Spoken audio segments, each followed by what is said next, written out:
তাহারিমা জান্নাত সুরভী তিনি যদি কোনো অন্যায় করে থাকতেন, তিনি দেশের একজন নাগরিক হিসেবে যে আইনি এবং নাগরিক সুবিধা সুযোগ পাওয়ার কথা ছিল, তার যে অধিকার ছিল সেটা কিন্তু তিনি পাননি এবং স্পষ্টতই তার সাথে কোনো ন্যায় বিচার করা হয়নি।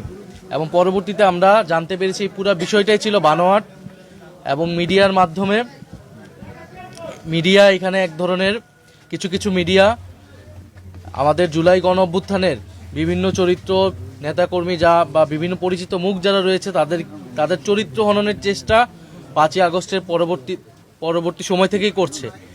এবং তাহারিমা জান্নাত সুরভীর ঘটনাটাও কোনো বিচ্ছিন্ন ঘটনা নয়, এই ঘটনাও আমরা সেটারই একটা ধারাবাহিকতা হিসেবে দেখি। আমরা এর আগে হবিগঞ্জেও দেখেছি যে জুলাই গণ অভ্যুত্থানের এক নেতাকে গ্রেফতার করা হয়েছে, ছাত্রনেতাকে।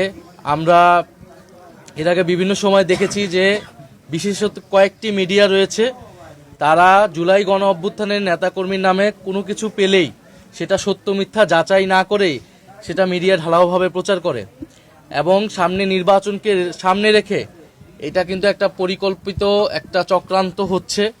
জুলাই গণ অভ্যুত্থানের নেতাকর্মীদেরকে সারা দেশে চাঁদাবাজ দুর্নীতিবাজ হিসেবে চিত্রিত করার জন্যই এই ধরনের মিডিয়া দ্বারা পরিকল্পনা করা হচ্ছে। এবং এইটা কিন্তু বাংলাদেশের জনগণ জানে 5ই আগস্টের পরে কারা চাঁদাবাজি করেছে, কারা দুর্নীতি করেছে, কারা জমি দখল করেছে।